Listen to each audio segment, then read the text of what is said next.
Pemerintah Kabupaten Sorong, Provinsi Papua Barat Daya melakukan evaluasi terhadap PT MOU selaku pelaksana kawasan ekonomi khusus, guna memperkuat pengembangan kawasan ekonomi khusus di wilayah itu ke depan.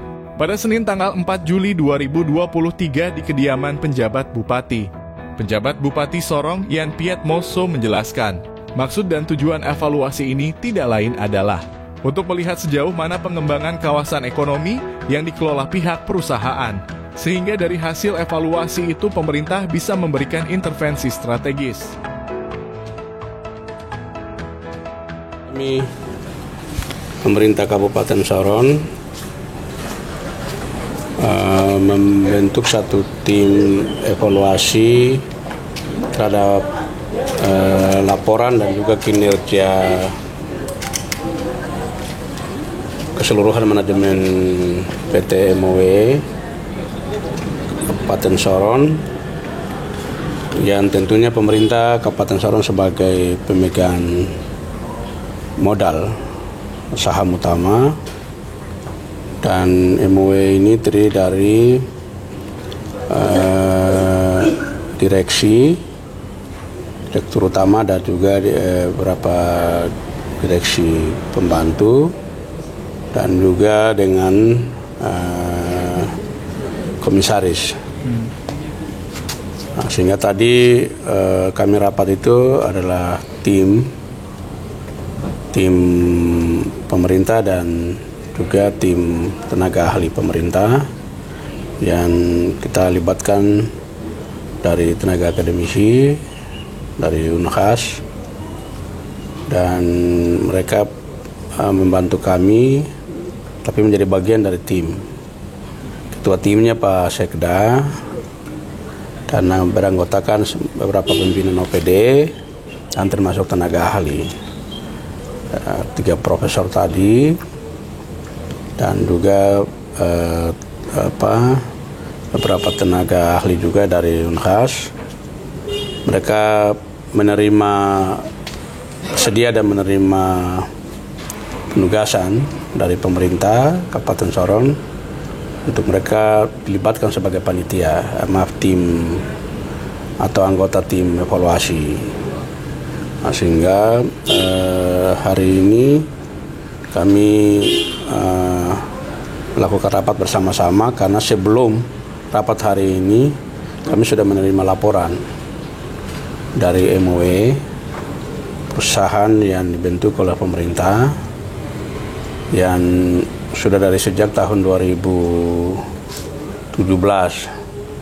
Ini sudah kepemimpinan priorisasi yang kedua, dan hari ini kami memandang perlu untuk melakukan evaluasi secara keseluruhan.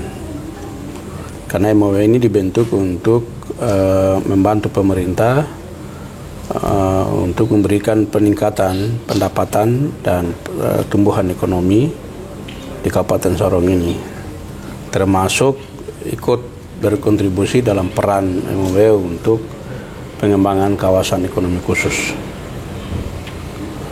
KEK ini kan program strategi nasional pemerintah, dan sampai hari ini berdasarkan pengamatan evaluasi dari Sesnas, Sekretariat Nasional, itu bahwa KEK ini tidak pernah maju-maju, tidak pernah ada kemajuan, tidak pernah perkembangan.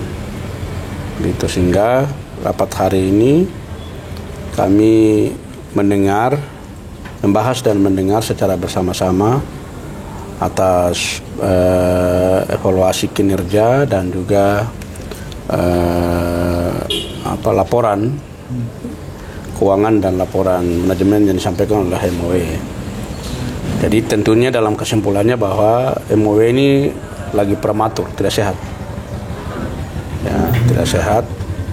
Dan ini harus butuh apakah tidak sehat jadi dikasih obat atau vitamin, ataukah cari orang sehat. Gitu. Nah, sehingga dengan demikian kita sudah menerima catatan-catatan langkah-langkah atau kisi-kisi dalam manage dan menata kembali peran, fungsi, dan tugas dari MOW ini. PT MOW sebagai perusahaan perseroan daerah. Seperti itu. Jadi kami sudah sepakat untuk tuankan dalam beberapa rekomendasi bersama dalam rapat tadi dan ditandatangani bersama. Hampir kurang lebih 4 poin yang berisikan masing-masing. Yang pertama, ya landasan hukumnya, penataan kelembagaannya, dan juga pengembangan KEK-nya. Itu semua tadi kita bahas. Dan kurang lebih ada 12 catatan atau rekomendasi yang disampaikan oleh tim kepada pemerintah dan juga MOW untuk harus ditindaklanjuti. Gitu. Ini statusnya MOW sakit atau seperti apa di dalamnya sendiri, Pak? Iya, sakitnya tidak kronis, tetapi sakit yang sedang. Tetapi yang kita butuh adalah manajemen terbuka. Yang kedua, perusahaan ini kan dibentuk oleh pemerintah untuk kepentingan pemerintah. Jadi wajib mereka itu harus memberikan laporan secara triwulan berkala, secara tertulis maupun tidak tertulis, bahkan diminta atau tidak diminta. Tapi kan selama ini nggak jalan, gitu. Nah, sehingga kita memang perlu untuk harus beliau-beliau ini kita undang untuk mereka menjelaskan mengapa tidak pernah menyampaikan laporan itu kepada pemerintah dan juga bisa presentasikan di depan pemerintah supaya kita tahu ya apa yang sudah dicapai, apa yang jadi masalah atau hambatan hari ini dan rencana ke depan pengembangannya seperti apa. Ini kan nggak pernah ada. Mungkin menurut beliau-beliau bahwa ada langkah yang mereka sudah lakukan, ada keberhasilan ataupun juga ada capaian, tapi kan ini harus disampaikan. Ya, tapi kita kan ya pertama kita harus, pemerintah ini bentuk perusahaan ini untuk cari uang. Itu kalimat yang ya sedikit umum ya.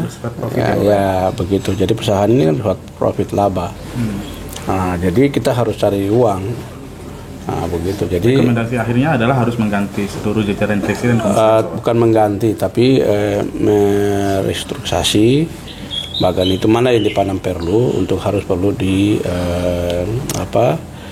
dikasih vitamin lagi ataupun juga mungkin diperbaharui lagi struktur yang ada supaya punya energi positif, energi baru, visi konsep yang baru untuk bagaimana mengembangkan MOW ini untuk menjadi garda terdepan dalam membangun investasi dan juga pilar pertumbuhan ekonomi dan kesejahteraan masyarakat di Kabupaten Sorong melalui pemerintah gitu. Bapak, apakah ini ada kaitannya dengan rencana KEK yang statusnya akan dicabut atau dievaluasi? MOW ini kan tugas juga termasuk untuk bagaimana membawa investor untuk membangun KEK ini. Oke. Berarti itu progresnya belum ada, Bapak? Progresnya belum ada gitu. Tapi faktor-faktornya kan banyak. Jadi faktor internal, faktor eksternal juga ada. Ada kelemahan juga di kita pemerintah, ada kelemahan juga di MOW. Jadi kita tidak melihat sudut pandang dari satu sisi. Tetapi paling tidak seluruh kewenangan harapan pemerintah kita sudah mandatkan kepada MOW. Apa yang sudah dikerjakan ya atau sudah dilakukan itu hasilnya di mana, apa, ya kan, gitu. Tapi kan sampai hari ini pemerintah merasa bahwa nggak pernah ada keuntungan, nggak pernah ada feedback, nggak pernah ada hasil yang memuaskan begitu. Berarti tidak ada laporan, berarti juga tidak ada laba yang diterima sebenarnya. Itu yang asumsi asas praduga atau kecurigaan bahwa kenapa sampai tidak jalan atau kenapa tidak ada penyampaian laporan, setoran atau bagi hasil atau apapun namanya ya, gitu. Ada kerugian juga berarti Bapak? Dalam laporan tadi oleh tim tenaga ahli, ya kerugian itu ada. Kerugian artinya 3 tahun ini dari kepengurusan sekarang ini kan tidak ada kontribusi apa-apa gitu. Setoran ke daerah tidak ada juga? Iya, nggak ada. Hanya kemarin mereka dalam laporan beliau-beliau bahwa ada deretan hutan yang lalu, kepengurusannya lalu, struktur yang lalu, dan juga ada beberapa hal yang perlu mereka butuh pembenahan sehingga butuh cost, butuh biaya gitu. Nah, sehingga mereka mengambil langkah. Cuma yang kita sayangkan adalah kalaupun ada hal-hal langkah-langkah yang diambil oleh MOE itu kan harus mereka lapor kepada pemiliknya. Oh Pak, ini kita kemarin dapat uang 500, kita kasih keluar untuk kebutuhan A, kebutuhan B, kebutuhan C dan lain sebagainya. Tapi ini kan tidak lakukan seperti itu saja. Nanti satu tahun terakhir mereka bikin laporan, kasih masuk, undang lembaga konten publik datang. Itu sebenarnya kan lembaga konten publik kan tidak bisa ditunjuk oleh MUE gitu. Artinya dari berdasarkan catatan juga berarti ada nilai kerugian juga berdasarkan hutang yang itu tadi Bapak. Kalau di tim yang direksi sekarang ada catatan hutang tidak yang dibebankan? Tidak ada hutang, tapi minimal kita ada target lah, gitu. Ada target, tapi memang sekarang kan ada hutang juga yang tadi mereka sampaikan toh. Sampaikan bahwa mungkin ada sewa atau bikin apa, ada pendapatan penerimaan yang sah yang lainnya itu yang dari dalam rapat mereka sampaikan. Jadi ya kita menerima saja bahwa itu, tapi dalam laporan argumentasi mereka ya kita terima saja karena nanti kami masih rapat lagi kan begitu. Kapan